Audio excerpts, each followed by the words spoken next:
কেষ্টপুর নতুন ব্রিজে দুর্ঘটনা, মৃত্যু, ধুন্ধুমার। গতকালই সেই ছবি আমরা দেখেছি। সেই দুর্ঘটনাগ্রস্ত গাড়িতে যান্ত্রিক ত্রুটি ছিল বলেই অনুমান করা হচ্ছে, কারণ সিসি ক্যামেরার ফুটেজ সামনে এসেছে, যেখানে দেখা যাচ্ছে যে রীতিমতো সেই গাড়িটি নিয়ন্ত্রণ হারিয়েই একেবারে দুটি বাইকে ধাক্কা মেরে রেলিংয়ে উঠে যাচ্ছে। দেখুন সেই সিসি ক্যামেরার ফুটেজ। দুটি বাইক দাঁড়িয়েছিল সিগন্যালে, আর সেই সময় একেবারে উল্টো দিক থেকে এসে গাড়িটি দুটি বাইকে ধাক্কা মেরে রেলিংয়ে উঠে যায় এবং সেই গাড়িটি ও বাইকের আজকে ফরেনসিক পরীক্ষা করার কথা রয়েছে। আমাদের সঙ্গে এই মুহূর্তে সরাসরি রয়েছেন আমাদের প্রতিনিধি রৌনক। ফরেনসিক পরীক্ষা করার কথা রয়েছে আজকে, তারা কি এখনো পর্যন্ত ফরেনসিক টিম এসে পৌঁছেছে? কি কি আপডেট পাওয়া যাচ্ছে? দেখো, এখনো পর্যন্ত দুর্ঘটনাস্থলে ফরেনসিক টিম এসে পৌঁছায়নি। আর কিছুক্ষণের মধ্যেই দুটি গাড়ি এবং এই যে স্পট, প্রত্যেকটি জায়গারই কিন্তু ফরেনসিক যে এক্সামিনেশন, সেই এক্সামিনেশন হবে। পুলিশের তরফ থেকে জানা যাচ্ছে, পুলিশের প্রাথমিক অনুমান যে এই গাড়িটির কিন্তু যান্ত্রিক ত্রুটি ছিল। সেক্ষেত্রে আদতে গাড়িটির যান্ত্রিক ত্রুটি ছিল কিনা বা এই মৃত্যুর পেছনে অন্য কোনো কারণ রয়েছে কিনা, তিনি গাড়ির যে গতি, সেই গতি অনেক বেশি ছিল কিনা, গোটা বিষয়টি কিন্তু খতিয়ে দেখা হচ্ছে। একেবারে যে জায়গা দিয়ে এসেছে, আমি আমার ক্যামেরা পার্সন রাজীবকে বলবো দেখানোর জন্য। এই দিকে সোজা চলে গেলে উল্টো ডাঙায় ওঠে এবং এই রাস্তা দিয়ে কার্যত দ্রুত গতিতে গাড়িটি আসছিল, প্রত্যক্ষদর্শীদের এমনটাই দাবি। এবং এসে একেবারে এখানে দুটি বাইক দাঁড়িয়েছিল। প্রথম যে বাইকটিতে ধাক্কা মারে সেই বাইকের চালক, অর্থাৎ সেই ডেলিভারি বয়, তার মৃত্যু হয় এখানেই ঘটনাস্থলে। এবং ইতিমধ্যে খতিয়ে দেখা হচ্ছে আদতে গাড়িটি কোনো যান্ত্রিক ত্রুটি ছিল কিনা বা গাড়িটির গতি কত ছিল, এর আগে কোনো সিগন্যাল সেই গাড়িটি ব্রেক করেছিল কিনা। গোটা এলাকার যে CCTV camera footage, close circuit camera footage, সেগুলি খতিয়ে দেখা হচ্ছে। কিন্তু কিভাবে এই দুর্ঘটনা ঘটলো এবং এর পেছনে কি কারণ রয়েছে, মূলত প্রাথমিক যতক্ষণ না ফরেনসিক এক্সামিনেশন করা হচ্ছে তা কিন্তু জানা সম্ভব না। আর কিছুক্ষণের মধ্যেই দুর্ঘটনাস্থলে ফরেনসিক এক্সামিনেশন করা হবে। অন্যদিকে যে গাড়িগুলোকে রাখা হয়েছে, বাজেয়াপ্ত করা হয়েছে, প্রত্যেকটি গাড়িরই কিন্তু ফরেনসিক এক্সামিনেশনের কথা রয়েছে। আমাদের সঙ্গে তুমি থাকো রৌনক।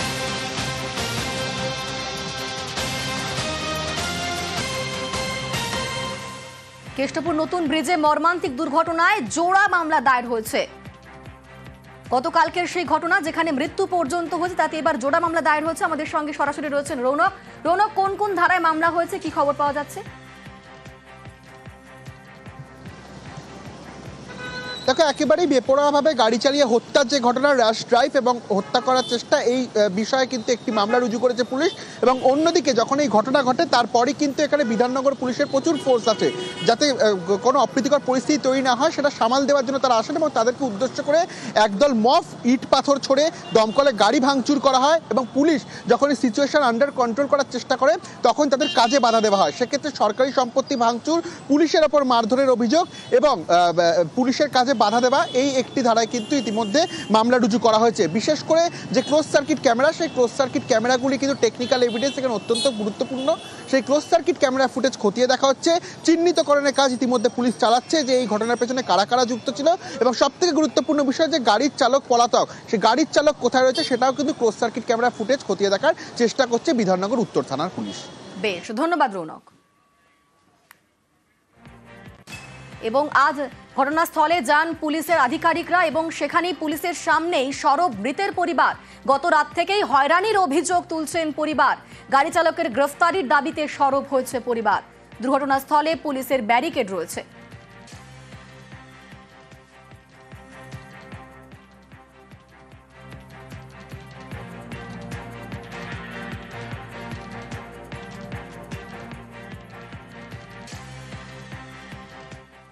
পুলিশে আমরা সারা রাত ধরে থানাতে দুবার তিনবার চারবার গেছি।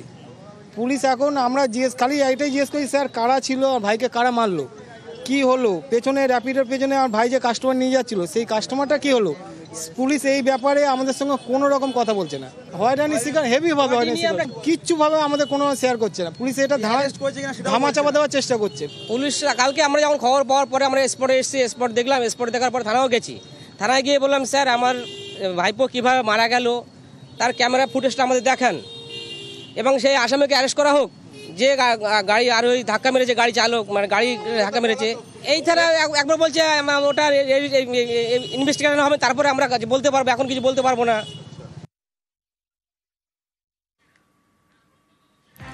আর এবার প্রত্যক্ষদর্শী তারা কি বলছেন, তাদের বক্তব্য শোনাবো। আমি এখানে সিগনালে দাঁড়িয়েছিলাম, সিগনালে দাঁড়িয়ে যাওয়ার পর ওখান থেকে স্পিড একটা 4 চাকা এসে ওখানে মারলো।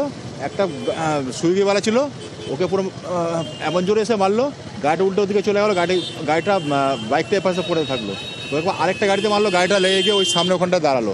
সবাই মিলে এখান থেকে গিয়ে সামনে যে ছিল ওনাকে টেনে যে আরেকজন বাইকওয়ালা করে তাকে পা টেনে আগিয়ে নিয়ে আসলো। আর গাড়িটা এত জোরে আগুন লেগে, সাথে আগুন লেগে গেছে, আগুন লেগে জ্বলছে। জল পর আমি সাথে এখানে এসে 100 নম্বরে কল করি, কলটা রেসপন্স করে, বলো ঠিক, লোকেশান জিজ্ঞেস করে, লোকেশান আমি বলে দিই, বলো ঠিক আছে, আমরা immediate police staff plus fire ব্রিগেডকে আমরা এখনই ইনফর্ম করে দিই। না, গাড়িটা সম্ভবত মনে হয় ব্রেক ফেল যাওয়া কিছু, প্রচণ্ড স্পিডে এসছে। হ্যাঁ, এখানে একজন ছিল ভেতরে। ব্রেক ফেল করেই দুর্ঘটনা, এমনটাই অনুমান করছেন প্রত্যক্ষদর্শীরা। কেষ্টপুর নতুন ব্রিজে দুর্ঘটনা, মৃত্যু, ধুন্ধুমার। গতকালই সেই ছবি আমরা দেখেছি। সেই দুর্ঘটনাগ্রস্ত গাড়িতে যান্ত্রিক ত্রুটি ছিল বলেই অনুমান করা হচ্ছে, কারণ সিসি ক্যামেরার ফুটেজ সামনে এসেছে, যেখানে দেখা যাচ্ছে যে রীতিমতো সেই গাড়িটি নিয়ন্ত্রণ হারিয়েই একেবারে দুটি বাইকে ধাক্কা মেরে রেলিংয়ে উঠে যাচ্ছে। দেখুন সেই সিসি ক্যামেরার ফুটেজ। দুটি বাইক দাঁড়িয়েছিল সিগনালে, আর সেই সময় একেবারে উল্টো দিক থেকে এসে গাড়িটি দুটি বাইকে ধাক্কা মেরে রেলিংয়ে উঠে যায়। এবং সেই গাড়িটি ও বাইকের আজকে ফরেনসিক পরীক্ষা করার কথা রয়েছে। আমাদের সঙ্গে এই মুহূর্তে সরাসরি রয়েছেন আমাদের প্রতিনিধি রৌনক। রৌনক, ফরেনসিক পরীক্ষা করার কথা রয়েছে আজকে, তারা কি এখনো পর্যন্ত ফরেনসিক টিম এসে পৌঁছেছে? কি কি আপডেট পাওয়া যাচ্ছে? দেখো, এখনো পর্যন্ত দুর্ঘটনাস্থলে ফরেনসিক টিম এসে পৌঁছায়নি। আর কিছুক্ষণের মধ্যেই দুটি গাড়ি এবং এই যে স্পট, প্রত্যেকটি জায়গারই কিন্তু ফরেনসিক যে এক্সামিনেশন, সেই এক্সামিনেশন হবে। পুলিশের তরফ থেকে জানা যাচ্ছে, পুলিশের প্রাথমিক অনুমান যে এই গাড়িটির কিন্তু যান্ত্রিক ত্রুটি ছিল। সেক্ষেত্রে আদতে গাড়িটির যান্ত্রিক ত্রুটি ছিল কিনা বা এই মৃত্যুর পেছনে অন্য কোনো কারণ রয়েছে কিনা, তিনি গাড়ির যে গতি, সেই গতি অনেক বেশি ছিল কিনা, গোটা বিষয়টি কিন্তু খতিয়ে দেখা হচ্ছে। একেবারে যে জায়গা দিয়ে এসেছে, আমি আমার ক্যামেরা পার্সন রাজীবকে বলবো দেখানোর জন্য। এই দিকে সোজা চলে গেলে উল্টো ডাঙায় ওঠে এবং এই রাস্তা দিয়ে কার্যত দ্রুত গতিতে গাড়িটি আসছিল, প্রত্যক্ষদর্শীদের এমনটাই দাবি। এবং এসে একেবারে এখানে দুটি বাইক দাঁড়িয়েছিল। প্রথম যে বাইকটিতে ধাক্কা মারে সেই বাইকের চালক, অর্থাৎ সেই ডেলিভারি বয়, তার মৃত্যু হয় এখানেই ঘটনাস্থলে। এবং ইতিমধ্যে খতিয়ে দেখা হচ্ছে আদতে গাড়িটি কোনো যান্ত্রিক ত্রুটি ছিল কিনা বা গাড়িটির গতি কত ছিল, এর আগে কোনো সিগন্যাল সেই গাড়িটি ব্রেক করেছিল কিনা। গোটা এলাকার যে CCTV camera footage, close circuit camera footage, সেগুলি খতিয়ে দেখা হচ্ছে। কিন্তু কিভাবে এই দুর্ঘটনা ঘটলো এবং এর পেছনে কি কারণ রয়েছে, মূলত প্রাথমিক যতক্ষণ না ফরেনসিক এক্সামিনেশন করা হচ্ছে তা কিন্তু জানা সম্ভব না। আর কিছুক্ষণের মধ্যেই দুর্ঘটনাস্থলে ফরেনসিক এক্সামিনেশন করা হবে। অন্যদিকে যে গাড়িগুলোকে রাখা হয়েছে, বাজেয়াপ্ত করা হয়েছে, প্রত্যেকটি গাড়িরই কিন্তু ফরেনসিক এক্সামিনেশনের কথা রয়েছে। আমাদের সঙ্গে তুমি থাকো রৌনক।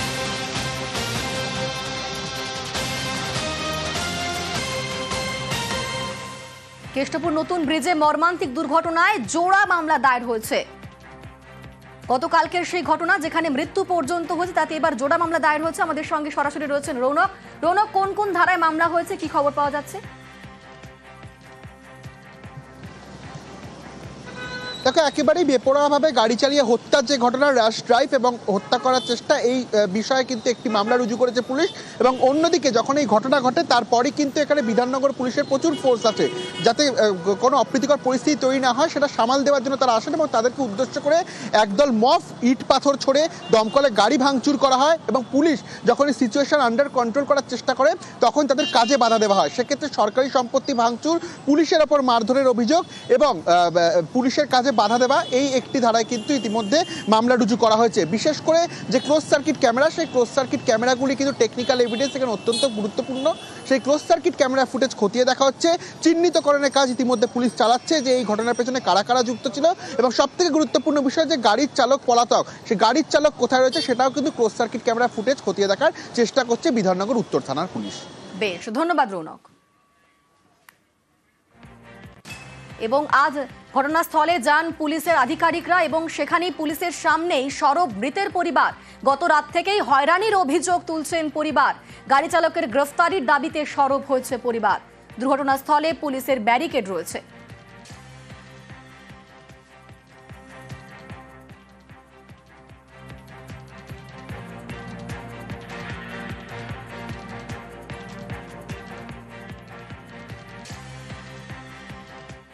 পুলিশে আমরা সারা রাত ধরে থানাতে দুবার তিনবার চারবার গেছি, পুলিশ এখন আমরা খালি এইটাই জিজ্ঞেস করি স্যার কারা ছিল আর ভাইকে কারা মারলো, কি হলো, পেছনে র্যাপিডের পেছনে আমার ভাই যে কাস্টমার নিয়ে যাচ্ছিল সেই কাস্টমারটা কি হলো, পুলিশ এই ব্যাপারে আমাদের সঙ্গে কোনো রকম কথা বলছে না।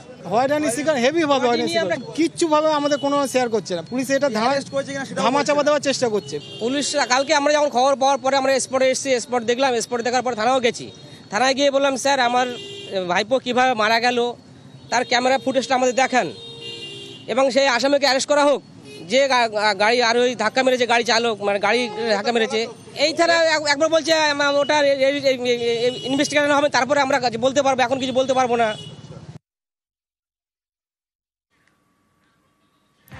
আর এবার প্রত্যক্ষদর্শী তারা কি বলছেন তাদের বক্তব্য শোনাবো। আমি এখানে সিগনালে দাঁড়িয়েছিলাম, সিগনালে দাঁড়িয়ে দেওয়ার পর ওইখান থেকে স্পিড একটা 4 চাকা এসে ওখানে মারলো, একটা সুইগিওয়ালা ছিল ওকে পুরো এমন জোরে এসে মারলো, গাড়িটা উল্টো দিকে চলে গেলো, গাড়িটা বাইকটা এপাশে পড়ে থাকলো। তো আরেকটা গাড়িতে মারলো, গাড়িটা লেগে গিয়ে ওই সামনে ওখানটা দাঁড়ালো। সবাই মিলে এখান থেকে গিয়ে সামনে যে ছিল ওনাকে টেনে যে আরেকজন বাইকওয়ালা করে তাকে পা টেনে আগিয়ে নিয়ে আসলো। আর গাড়িটা এত জোরে আগুন লেগে সাদাতে আগুন লেগে গেছে, আগুন লেগে জ্বলছে। জল পর আমি সাথে এখানে এসে 100 নম্বরে কল করি, কলটা রেসপন্স করে, বলো ঠিক লোকেশান জিজ্ঞেস করে, লোকেশান আমি বলে দিই, বলো ঠিক আছে আমরা immediate police staff plus fire ব্রিগেডকে আমরা এখনই ইনফর্ম করে দিই। না গাড়িটা সম্ভবত মনে হয় ব্রেক ফেল যাওয়া কিছু প্রচণ্ড স্পিডে এসছে। হ্যাঁ এখানে একজন ছিল ভেতরে। ব্রেক ফেল করেই দুর্ঘটনা এমনটাই অনুমান করছেন প্রত্যক্ষদর্শীরা।